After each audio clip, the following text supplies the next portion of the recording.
All right. Howdy, everybody. This is Joseph Marchione. I'm the current Dallas Tech Site president. Thank everybody for being here today. Without further ado, let's go ahead and start our general meeting announcements here. So first off, we will have our next meeting on July 15th. This will be a normal Fort Worth date, so this will be the third Thursday. We will be getting presented by Phil Dupler from Trinity Metro. And then on August 13th, we are planning to have our first in-person meeting. This is going to be a joint meeting between Dallas and Fort Worth. It's going to be held at the Ruth Jackson Center in Grand Prairie. It's the same location that we've had this meeting in the past, so we are definitely looking forward to, first off, having an in-person meeting, and second, our first in-person meeting together as both Dallas and Fort Worth. One of the things we would like to ask our people that are here is, we had a discussion on whether we should be having an ethics hour at this meeting. So Chad, if you could pop up the question to the people. If we're just doing a quick straw poll on this, so if you could please answer for this, we can kind of get an idea of whether we need to add the extra ethics hour to our meeting or not. So I'm going to vote, and I have voted. So hopefully everybody else has voted as well. We will be doing it'll be a half day in the morning. So we'll be doing presentations in the morning and then a keynote with the lunch. So we'll be doing all that. It's a Friday, so and then the ethics Friday will be after lunch. And the ethics would be if we have it after lunch. So it is Friday the 13th. So it's a great day to have our first in-person meeting. After that, the Dallas and the Fort Worth districts are going to begin doing in-person meetings based on our sections. So it's looking like our first in-person Dallas meeting will be on September 10th. I believe Chad will be looking for speakers for that as well. And our golf tournament, it looks like it's going to be towards the end of October right now. So that will be the meeting for us in October. We're still trying to finalize a date for our golf tournament. And we'll be making announcements on that at a future meeting.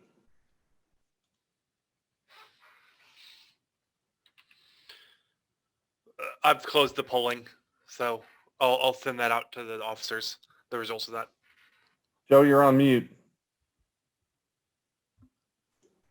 Okay, thanks, Chad. I wonder how long else on mute. So in November, we can officially say that we are having our TechSite ITS Texas joint meeting in November. It'll be November 3rd through 5th at the Sheraton in downtown Dallas. We are very excited to be having it here in Dallas proper. It's been a little bit since it's been in Dallas proper, and we are looking forward to showing off our city as well as other things that have been happening throughout the state over the past couple of years. I realized that we haven't had a in-person meeting like this since Austin with the ITE meeting back in 2019. So we are expecting quite a few people, hopefully.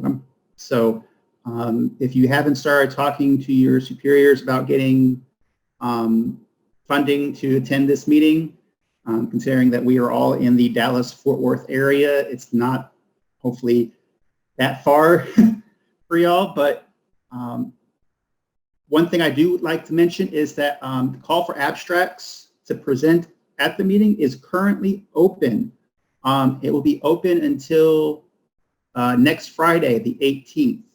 So if you'd like to present something at this meeting, please go to the TechSite website, techsite.org, and please fill out the information, and we would love to get as many speakers as we can at this meeting. In addition, I'm still looking for some great volunteers, be part of the LAC, the Local Arrangements Committee. If you would like to volunteer or want to learn some more about what you can do, you can please either email myself or the dallas@techsite.org email address if you can't get my name right. So we'll be looking to have our first LAC meeting hopefully by the end of this month. There will be a couple of things that we are trying to get started a little sooner than that. So we're going to, it's going to be coming very quickly.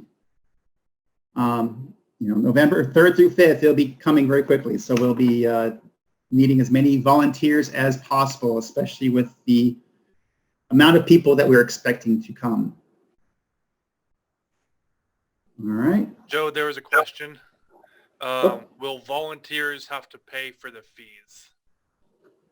I believe they still will, but I'll have to check in on that. And then will the joint meeting be offered virtually, or is it only in person? It will be in person only. We are pushing forward to be in person only. So we feel that by November we'll be at a good spot, as long as nothing nothing that we can't see happening right now happens. So this will be completely in person. As much as I like these virtual things, I'm very excited to get back and seeing some of y'all. Our online poker tournament, unfortunately, we had some issues with some of the emails going out, apparently. So we had to postpone it, but we are looking to figure out what happened there and reschedule it in the near future. We'll probably be looking at maybe a July date or maybe early August. Just keep your eyes open for TechSite announcements from us, and we will keep you in the loop. Once again, here's our bank balances. We have $6,133 in our general account and the same $8,600 in our scholarship account. And with that, I will give it over to Chad to introduce our speakers for the day. Thank you. So today we have Wes McClure with the City of Mesquite. He has been with the City of Mesquite for 3 years now, and his past employment has been with TxDOT and with BGE. And then we also have Ryan Delmotte with Kimley Horn, and he is a project manager there. He has been with Kimley Horn for 15 years as a PM on municipal projects. So without further ado, I will pass it over to Ryan and Wes. Good afternoon, everyone. Good to see some of you. I scrolled through the attendees list, and a lot of friends in there. So I'm glad everybody could take part this afternoon.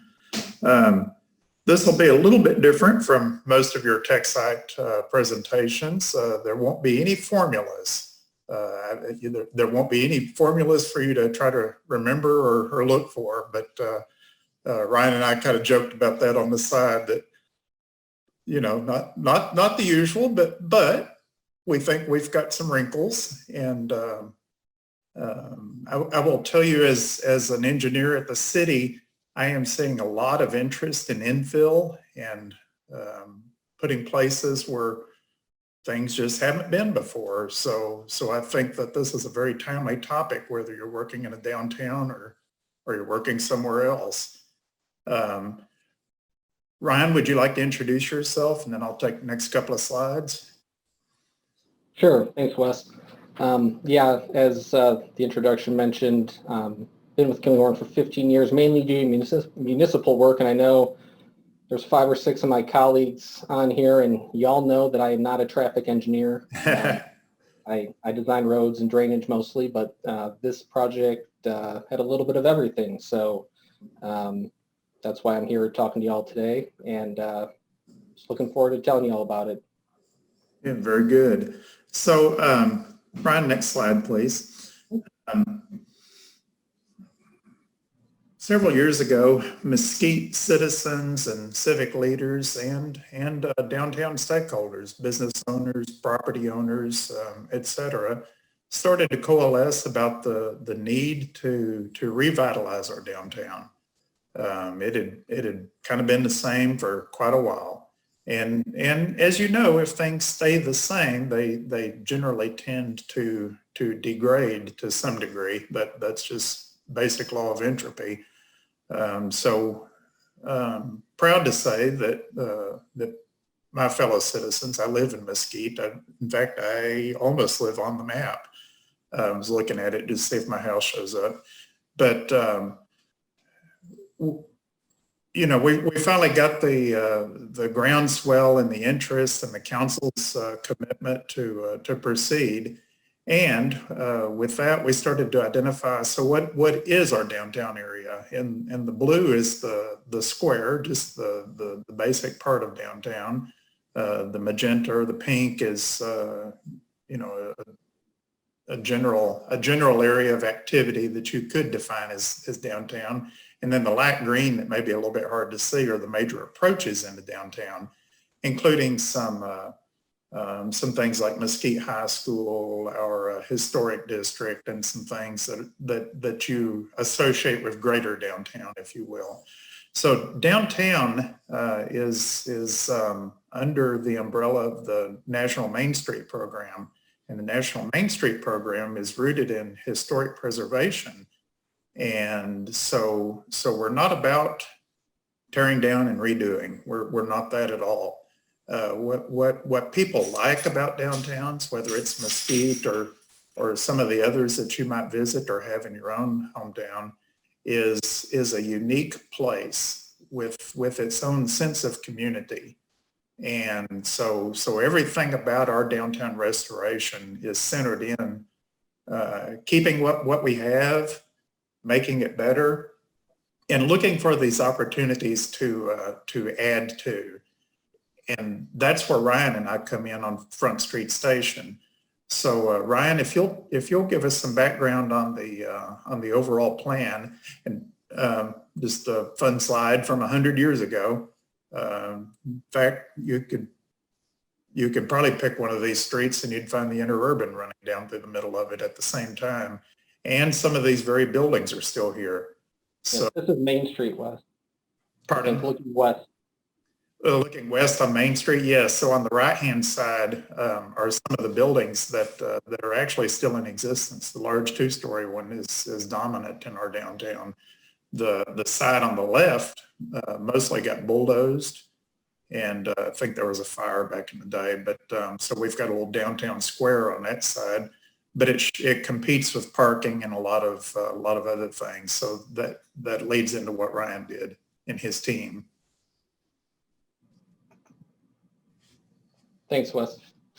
So here's kind of a breakdown of kind of where we started in the process and where we're at right now. So it goes way back before 2016. It goes back probably to the, I don't know, 70s or 80s maybe. There's a group of stakeholders that have consistently been in downtown, always wanted to see it thrive. You know, it's gone through ups and downs throughout the years, just based on different economies and who's really pushing to have a downtown and have a presence there. So, you know, council made downtown a priority. You know, with most people, when you ask, hey, you know, meet me in downtown Mesquite, they're gonna say, all right, well, how do you get there? And, you know, council at Mesquite wants everybody to know where it is and wants a lot of stuff going on there, a lot of events. So Originally, there was a downtown vision in 2016, and that's when they declared it a priority. And in 2017, that map that Wes showed you, downtown was actually defined. Where is it? Where do we need to focus? And then really, I started getting involved in 2018 with the infrastructure plan, worked with a couple of my colleagues on that. And out of that came a preferred downtown plan and how we're going to implement it and what projects we're going to do first. And Front Street Station was identified as the first project for a number of reasons, but mainly because it had the oldest infrastructure in the city, and drainage patterns and such indicated that, well, if we're going to build these other phases, we better build the downstream end first and get all of that infrastructure in place. So I put 2021 on Front Street Station. It actually started in 19 technically and is almost complete now. And we'll run through some of these items now. This is just an overview of kind of where we've been. So the vision itself wasn't actually even the first thing that happened. There was a couple, I guess, reports that were done. One by the Downtown Association of Texas, and the other one by CDS. And the vision built on those documents, and really none of these documents really went to waste, which is great. They were all kind of rolled up to the next phase. All built upon to finally get the infrastructure plan completed.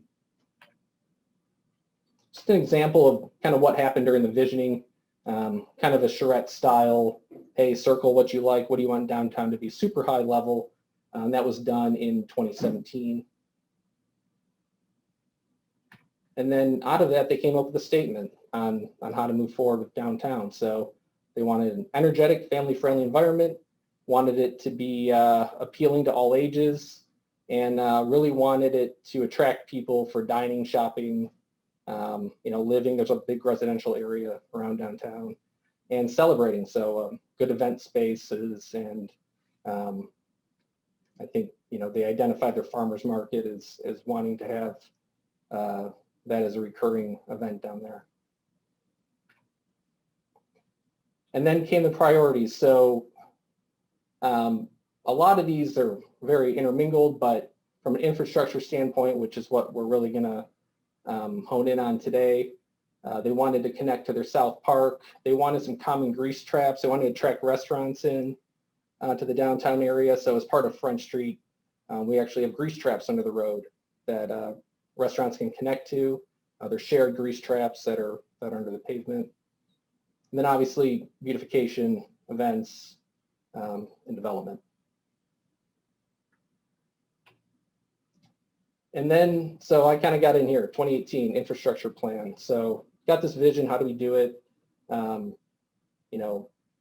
do you start, right? Well, you start with the stakeholders. You start with the people that have been there. A lot of conversations with local folks on, hey, what do you think downtown should be? Where are your drainage problems? Where should we put this and this? And we'll get into some of the stakeholder meetings we had here shortly. So this is generally the schedule we followed for the infrastructure plan. And I only show it just to give context to the different kind of phases we went through during it. The main really highlights of it were really the stakeholder involvement in phase 3, where we got people in the room, got feedback, really made kind of big decisions on where downtown Mesquite was going to go. So this was, I believe, the first meeting. That's Cliff Kahili, city manager, and you can see there's stakeholders here. This is Mark Bowers, one of my Kimley Horn colleagues. He led actually the infrastructure plan from our side. And then you can see it's just a small group of stakeholders there, maybe 9 people total, and just kind of kicking it off. What are we going to do starting from scratch? And then this was the second meeting. So you can see, we're getting more people involved. this is all staff and such, mostly in the back, but just getting in a room for a few hours and just kind of ironing out the different details.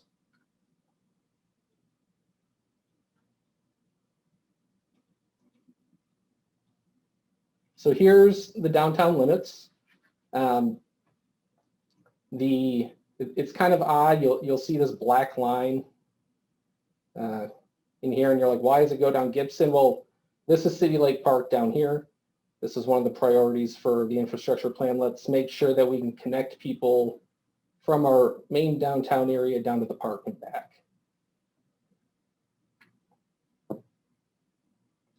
Then we started looking at infrastructure. So as you can see, some of these lines aren't too bad, 2003, 90s and such, but once you start getting back up in here, they're got cast iron, some old water lines from the 50s, and as you switch over to wastewater, you'll see that it says vitrified clay pipe, so really old pipe.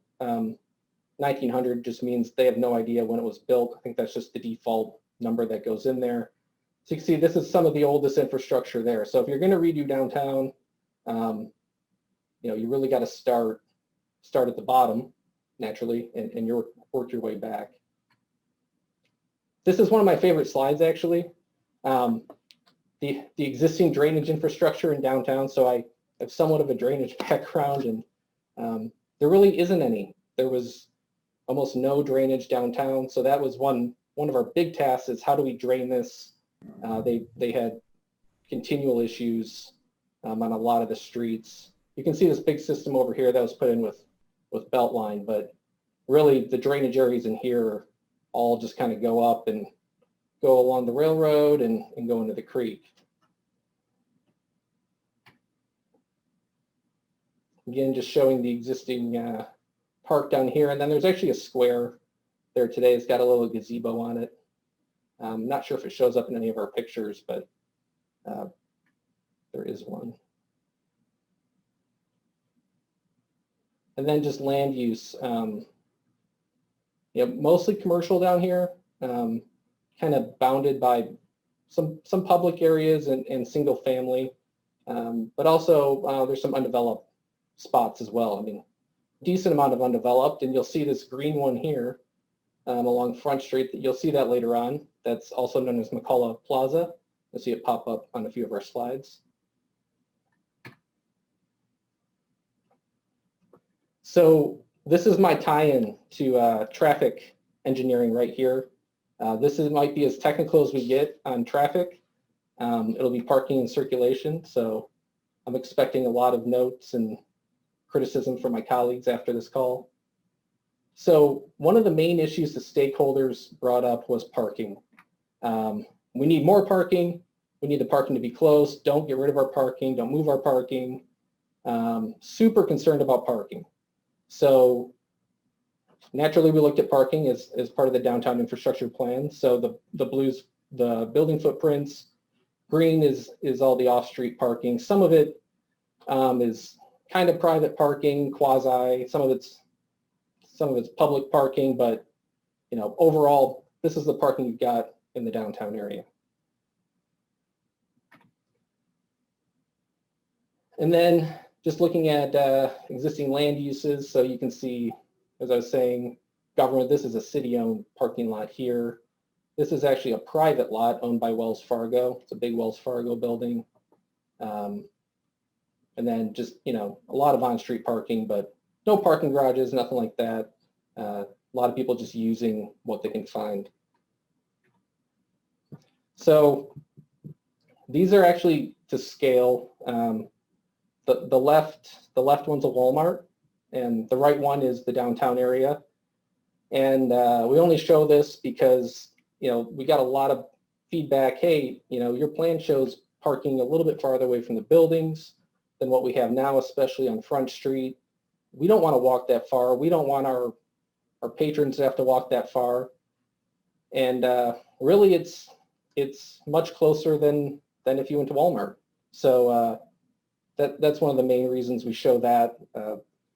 Folks, and you'll see it in a little while, especially along Front Street are used to parking right up against the buildings. You know, it's literally a 5-foot walk to the back door of these buildings back here. And we were proposing to change that and obviously get some feedback. So we didn't include it, but we did a bunch of parking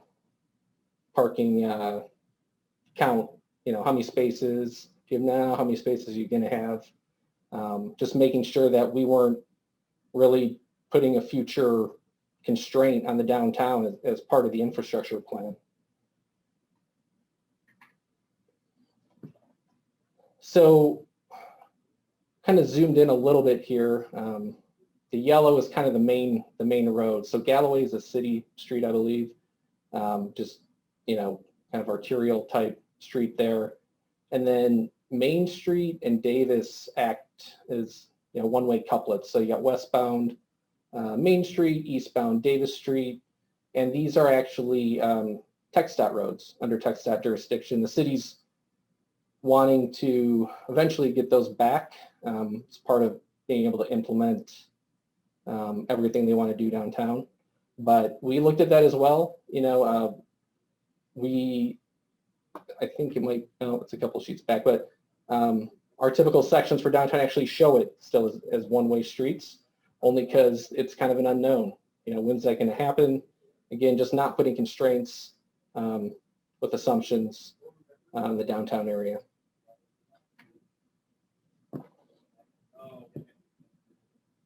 You know, we started looking at some traffic calming stuff.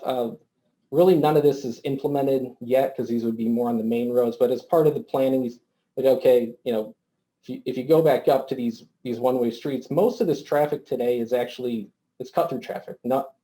Most of these vehicles are not stopping downtown. They're getting over to 635, a couple miles west of here. So the traffic counts have actually been going down over the last 8-10 years. And while they've been going down, I think the speeds have probably been going up. So, you know, how do we get traffic slowed down? Well, you have to change how it looks. You have to change how it operates, and started looking at some different traffic calming that we can implement once it comes out of TxDOT on system back to the city. And then at each of the stakeholder meetings, it might be kind of hard to see on your screen, but if you can look closely, there's blue dot or little green dots all over these. We kind of had these up and said, hey, what do you like? What do you want downtown to look like? And so, you know, the stakeholders got a certain number of dots, and I'm sure all you, especially the planning side here, are very familiar with all this, how it works. But, you know, some of these items were actually the items that were implemented. This bench right here that's the bench. I'm pretty sure you'll see it in a later picture that got installed. So it's kind of cool to talk to the stakeholders now, and they're like, I remember putting a circle on that bench 3 years ago. And we're like, yep, like that's the bench you picked and you got it. And they're really excited to see stuff actually being implemented out in the downtown area. Developed just some rough cross sections as part of the infrastructure plan. Again, you can see some Main and Davis, kept them both one way still, but not really changing too much of what was there. Really, the main point is really pedestrians. You know, the roads are there. We want to make sure that it's pedestrian friendly and that there's a cohesive look through the downtown area. These are the final kind of just rough layouts of utilities and phasing for the project. So it's my second favorite slide or exhibit here with all the proposed storm drains. So you can see there's a few drainage areas in here, but the big one is right here. You can kind of see based on these are just pipe sizes. Everything's kind of flowing up to the northwest, and you can see it's actually pipe size is getting larger here. We outfalled the creek, and also when you flip over to water, just kind of getting, you know, some new good higher output systems in there to serve what the city's hoping will develop down there. and replacing the sanitary, for the most part, just in place, what was there already. And then at the end, and I realize it might be a little hard to see, we kind of recommended a prioritization for the downtown. What do we think needs to happen first, and what can happen last? And it's very arbitrary, especially as you get farther down the list. But the first project on there is actually Front Street. It's this kind of blue, darker area. And if you look at the storm drain, you can see why we did that. All of this it's all flowing that way, and kind of needed to go in first.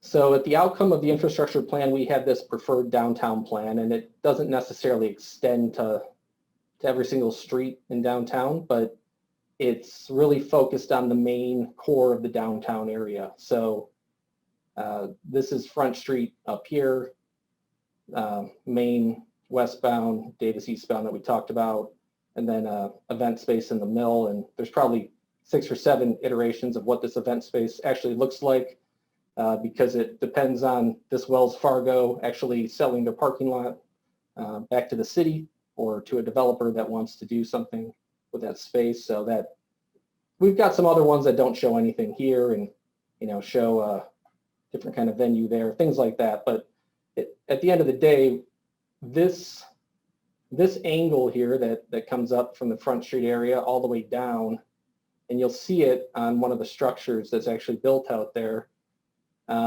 If it weren't for the ATM machine in the Wells Fargo parking lot, you could actually see all the way down to the park area.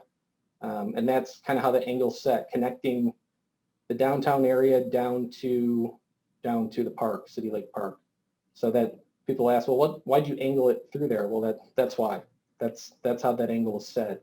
Was let's go down or up Gibson through the central area and up through Front Street and make it a smooth connection. And Wes, if I'm saying stuff wrong, feel free to jump in. Yeah, okay. So kind of switching gears a little bit to Front Street, and kind of showed you, just flip back. Here's our preferred plan, and you see Front Street labeled there. So you can see all the stuff we're proposing for Front Street. Well, Front Street in existing conditions is just a road. It's really just the back of these buildings.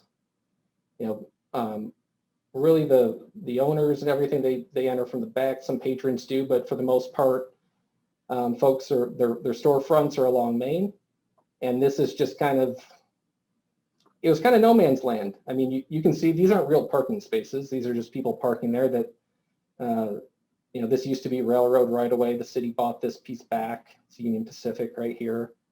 There's just not a lot going on. So it's a perfect space to build something really cool. So the blue limits are just the limits of the Front Street project right here. So I just in context, so you see the railroad here, just telling you these are the backs of the buildings, the fronts. Well, Mesquite used to be a big destination for rail. People coming into the country and for trade.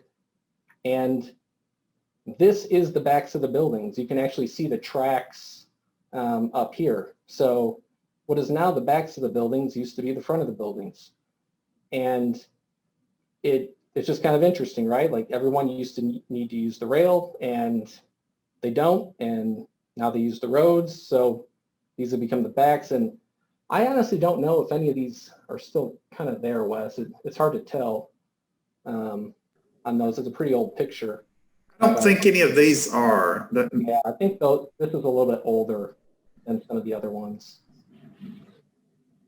What you can't see in this picture, but what used to be right next to the rail, there was a station there that the train would stop at, in the same limits that Front Street Station is in.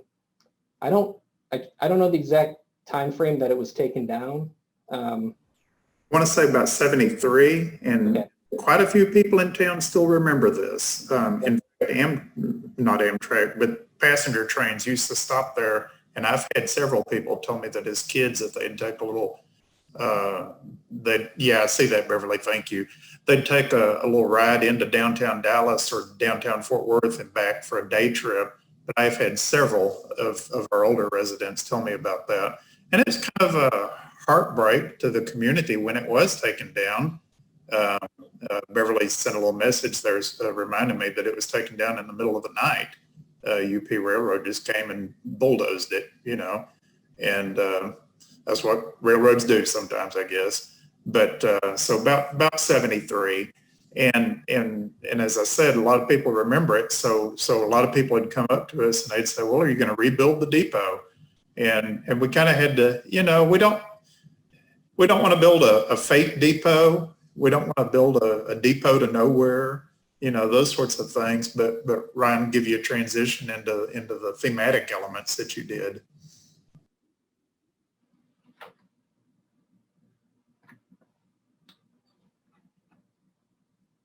So again, this is just an outline of the Front Street Station project within the downtown infrastructure plan. So we had a couple plans and we refined it a couple times, but mainly what it does is it kind of honors the parking. We need parking downtown, need all that, and it really creates an event space here.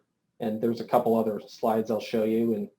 And one thing that to keep in mind as we're going through is, you know, we still had to accommodate everything that was already happening behind these buildings. So everybody's air conditioners and gas meters and trash service, all of that's happening behind the buildings today. So we need to make sure that's incorporated as part of the design.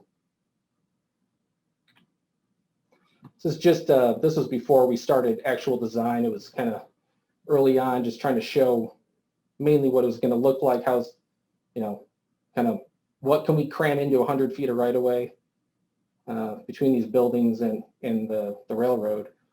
And what you have is really kind of a flexible space here. So this pavilion area is obviously, that's a permanent structure. And these shade structures are permanent here as well. Through the middle here and here. And then it's really set up for any kind of farmer's market or, you know, small festival, anything like that where you need to set up tents. It's got tent space and kind of some hookups for food trucks so that you know, you can have dining out there. And then enough electrical hookups back here to have a decent 80s cover band back there, and it worked at the, I don't know if it's an 80s cover band at the opening, but it sounded good, and I didn't hear their power cut out, so I was pretty happy. And then this was that city-owned property that I kind of talked about earlier. Now it's McCullough Plaza now, and it's got kind of a rail element to the structure itself, and that's really the connection between Front Street Station and the rest of downtown, especially the square area, to really traverse people through there.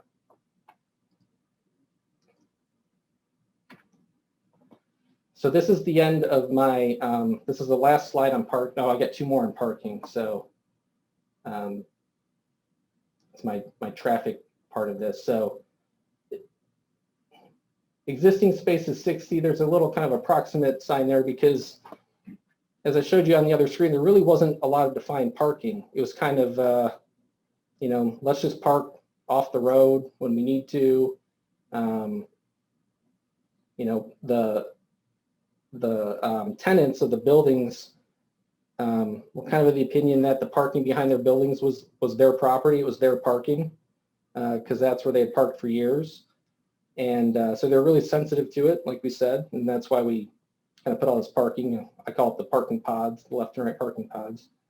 But it was all in city right away, right? The right of way line is actually the building line for the most part. So even their air conditioners, everything, those are all just sitting in Front Street right away. So we approximated the parking. It was about 60 before and roughly 83 with proposed conditions. One of the big things that we looked at throughout the design, even we actually made a couple changes during design, was circulation and just how to get people through there. Again, we're trying to maximize space through here while also adding parking and getting people in and out efficiently. And it was finally determined that it made sense to make Front Street just one way. Let's just make it eastbound. And it kind of works with the one way on Main Street. The only thing I'll say is if you visit and you come in off Galloway, just know you can't go through that way. Just make sure you turn around. But Lancaster's two-way. That's one of the late changes we made, and Wes and I were talking about the other day. This is an earlier exhibit that I'm using here. You can see we don't have a two-way stripe here. This was actually just a one-way street when we started. So, but yeah, just one-way streets around, and in the future, there's some options if the city wants to make this two-way and take out the parking we're putting in there. There's some options for that. Talked about dumpsters and trash service. We did include 4 dumpster enclosures here, so these will be shared. Right now, I think most of them are all individual that these buildings use. They just kind of sit back there on Front Street. These are all kind of screened off, and you'll see, I don't have any really cool pictures. I know Beverly probably would have been excited. She's on the call. She's the downtown manager. If we had all those cool pictures with the paintings on them, but we built the structures with just kind of blank canvases on them, and then local artists came in and painted them. They look really nice. Kind of making what would probably seem not very appealing looks really good. So this is just a kind of a time lapse, I'll call it, of kind of what it looked like. So this is actually right around when construction started. You can't see it really, but there's storm drain stuff going on down to the west. You actually see the pipe laid out right here. That was in October of 2019. And by February 2020, they really had a lot of that in. We're starting to rip up the areas over here. There's a big water line going in back in this area. May 2020, you can see this is the west parking pod starting up there. So at this point, all the utilities under the pavement were in that section.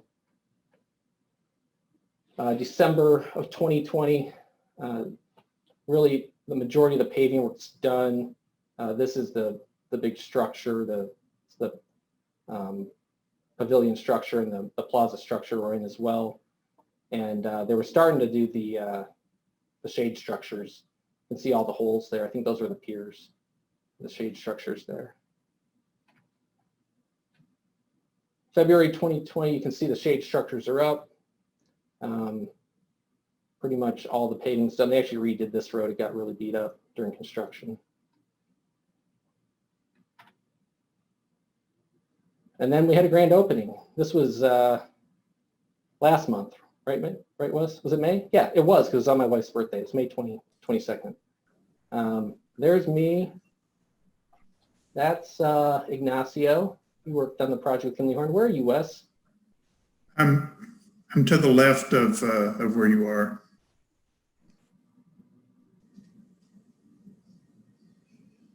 Closer to the middle, wearing a dark shirt, behind the guy in the green. Oh, there you are. Yep. There's Wes.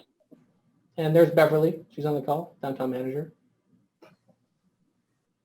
So it was a lot of fun. It's actually a really good turnout. It was kind of a rainy day, but it's really fun. Yeah, we had our 25-minute window without rain to do this. We did, and then it rained right after. Yeah. And then it quit for quite a while, and then it rained again. Right.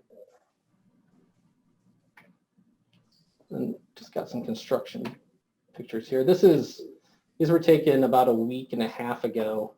And Ryan, this is actually one of the dumpsters. So in the chat, our downtown manager, Beverly, has placed a link where you can see some information about the dumpster enclosure covers. But it's kind of, think of it as a shrink wrap. So the sign manufacturer prefabricated this and then installs it, and it fits closely. But each of the three sides have different artist things on there, and I hope at least one of the pictures picks up one of the paintings. Yeah, you can kind of see it here, Wes, but it's hard to see. Not sure I have a good one. So that's looking just from the east back to the west.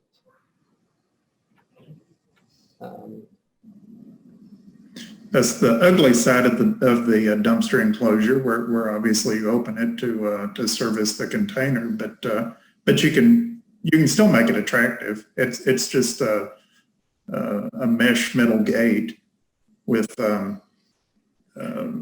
little rods to secure it, both closed and open. Each business owner has to walk no more than a half block to come place their waste in the dumpster, and then they're charged a basic monthly fee, and the city subsidizes the rest.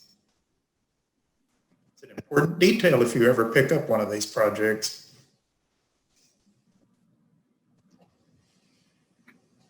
Oops, sorry. Yeah, and the area to the left with that kind of open shading is where the vendors can be. Can't really see it that's there in the picture, but there's some little triangles that divot out, and each one of those has a hook that you lift up, and you can tie your tent to it. So Ryan's team went to Fair Park and a couple of other venue places and figured out that 10 by 10 foot tents are the basic in the industry for vendors, and they all need to be anchored. So they looked at different anchor systems and came up with a very easy to use one.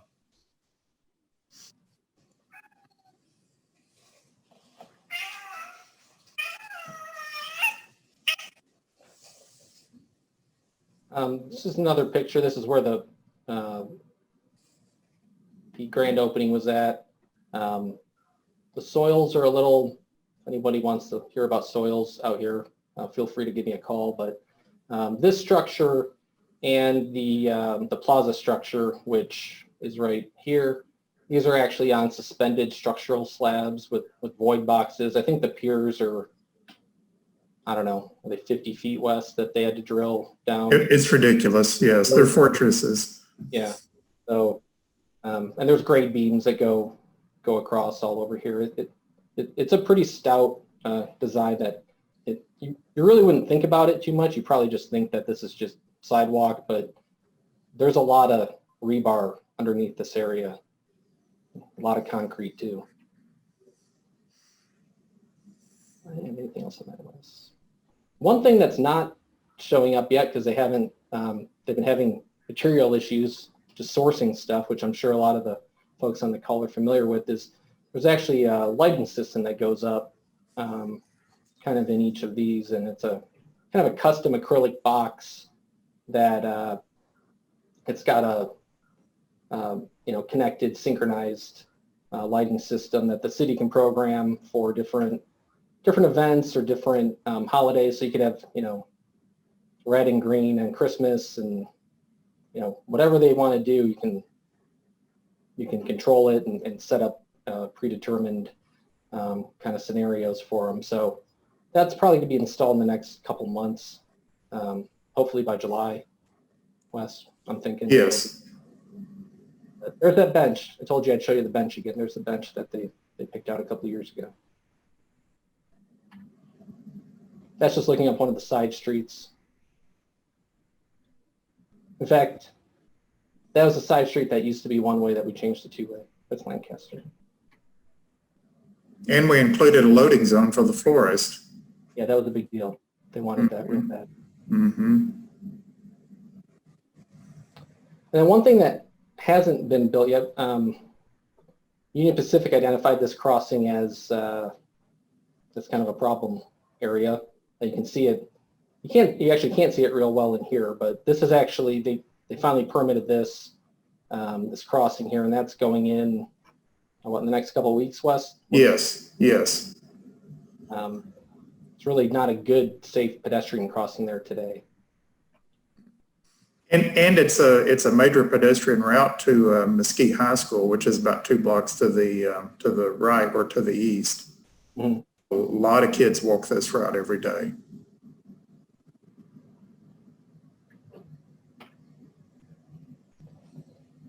And that's what we've got for you. Wes and I are available to try and answer any technical related traffic questions. No equations. No question. But yeah, we want to thank y'all for letting us talk and share this project. And Thank you, Ryan and Wes, for presenting on that. It was really interesting. I know my brother's an artist, so I'll enjoy getting to go see the dumpsters with him. Yeah. Chad, we've already got questions popping up. You want to start on? If you have any questions, please put them in the Q&A portion. If you put them in the chat, I will be able to see them though. So either way. First off, what was the total cost of construction of the project? Yeah, so construction was about $5.5 million. There was a little bit of cost for some easements and obviously engineering costs, but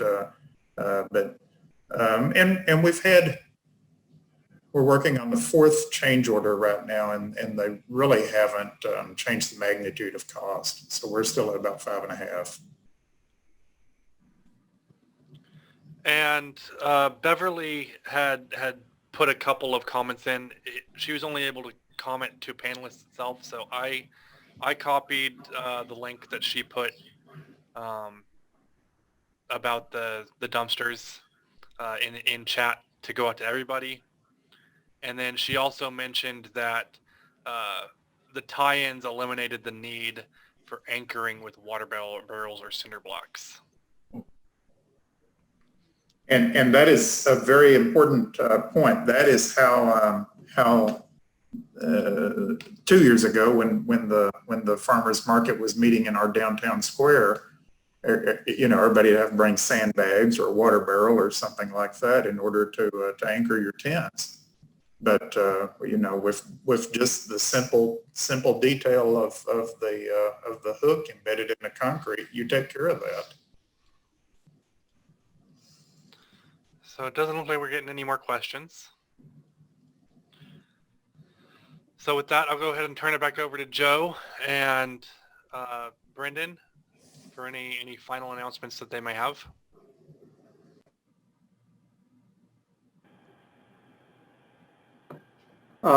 Chet, I'd like to thank our speakers as well, Wes and Ryan. Thanks for a great presentation.